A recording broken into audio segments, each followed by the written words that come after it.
গণভোট হয়েছে, উনি কালকে স্বীকার করেছেন, প্রথম দেখলাম ফ্যাক্টাম ভ্যালিড হয়েছে।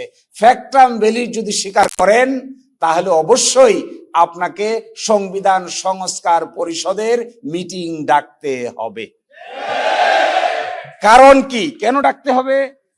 কারণ এখানে দেখেন, ফ্যাক্টাম ভ্যালিড স্বীকার করে তো বিপদেই পড়ছে। আমরা এটা নিয়ে এখন অনেক কথা বলবো। দেখেন, গণভোটে উপস্থাপিত প্রশ্নের উত্তর প্রদত্ত সংখ্যাগরিষ্ঠ ভোট সূচক হইলে কি হবে? তো স্বীকার করছেন তো গণভোট হয়েছে, বলেন এটা বৈধ তো? কালকে দেখবেন বারবার বলছেন বৈধ তো, বৈধ তো, ফ্যাক্টাম ভ্যালিড এই কারণে বৈধ তো। তো ফ্যাক্টাম ভ্যালিড যদি বৈধ হয়, তা পরবর্তী কাজ কি আপনাদের? আপনাদের কাজ হলো গণভোটে উপস্থাপিত প্রশ্নের উত্তরে প্রদত্ত সংখ্যাগরিষ্ঠ ভোট সূচক হইলে কি করবেন? নির্বাচিত প্রতিনিধিদের সমন্বয়ে একটি সংবিধান সংস্কার পরিষদ গঠিত হইবে। RICL TMX, যুগের পর যুগ স্থাপনা থাকে মজবুত। তাহলে এখন গঠন করেন, এখন ডাকেন। বলছেন তো বৈধ, তাই ডাকেন না কেন? এখন ডাকতে হবে। যদি না ডাকেন তাহলে আপনি এটাকে নিজের বিরুদ্ধে নিজে অবস্থান নিতে হবে। আশ্চর্য কাণ্ড কারখানা। আরেকটা, আমার সময় শেষ, আর অল্প কথা বলি, আমি শেষ করে দিচ্ছি। দেখেন, খুবই আশ্চর্যজনক ব্যাপার। ইন্দিরা গান্ধী একসময় প্রাইম মিনিস্টার ছিলেন 1971 সালে। থাকা অবস্থায় রাজনারায়ণ নামে এক লোক ছিল, তার সঙ্গে ইলেকশনে দাঁড়ায়। ইলেকশনে দাঁড়ানোর পরে ইন্দিরা গান্ধী জিতে যায় 11,173 ভোটে ইন্দিরা গান্ধী জিতে যায়। তখন তিনি প্রাইম মিনিস্টার। রাজনারায়ণ গিয়া হাইকোর্টে মামলা করে যে ভুয়া ইলেকশন করে ইন্দিরা গান্ধী আমার হারাই দিছে। হাইকোর্ট বলে কথা ঠিক, ইলেকশন ভুয়া, ইন্দিরা গান্ধী ভোট জালিয়াতি করে রাজনারায়ণকে হারিয়ে দিয়েছে। এর বিরুদ্ধে ইন্দিরা গান্ধী প্রাইম মিনিস্টার তখন সুপ্রিম কোর্টে আপিল করে। সুপ্রিম কোর্টে আপিল করলে পরে সুপ্রিম কোর্ট আপিল পেন্ডিং থাকা অবস্থায় ইন্দিরা গান্ধী সংবিধান পরিবর্তন করে গেল। যেহেতু প্রাইম মিনিস্টার, ভারতের ইতিহাসে সবচাইতে চাতুরীপূর্ণ কাজ এটা। তার বিরুদ্ধে মামলা, হাইকোর্টে মামলা হেরে গেছে। এই সময় সংবিধান সংশোধন করে বলতেছে নির্বাচন নিয়ে কোনো আইন কিংবা কোনো আদালত কোনো ধরনের কোনো আদেশ দিতে পারবে না।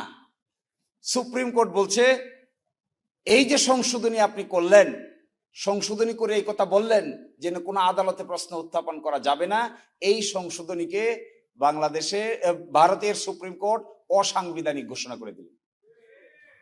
ইন্দিরা গান্ধী কিন্তু তখন সিটিং প্রাইম মিনিস্টার। একটা বিরাট ক্রাইসিস দেখা দিল। আমার মনে হয় এখন আমাদের আদালতে যে জিনিসটা পেন্ডিং আছে, গতকালকে ওনারা বলেছেন যে আদালতে পেন্ডিং আছে, আগামী 19 তারিখে আদালত খুলবে। খোলার পরে আমরা আশা করছি সংবিধান সংস্কার বাস্তবায়ন আদেশের প্রশ্ন উত্থাপিত হবে। যদি বাংলাদেশের আদালত তার মেরুদণ্ড সোজা করে দাঁড়াতে পারে, তাহলে এই ক্ষেত্রে তাদের উচিত হবে সরকারের বিরুদ্ধে রায় দেওয়া।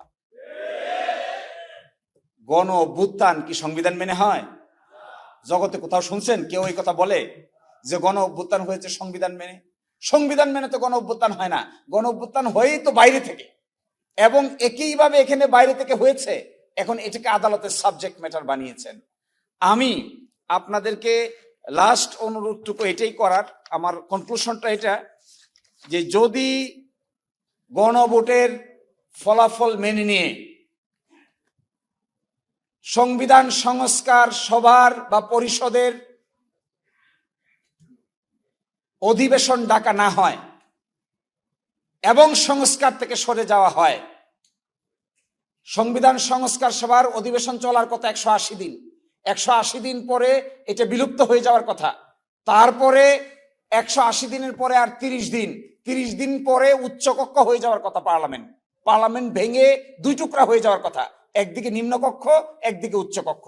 উচ্চকক্ষ গঠিত হওয়ার কথা 100 জনকে নিয়ে।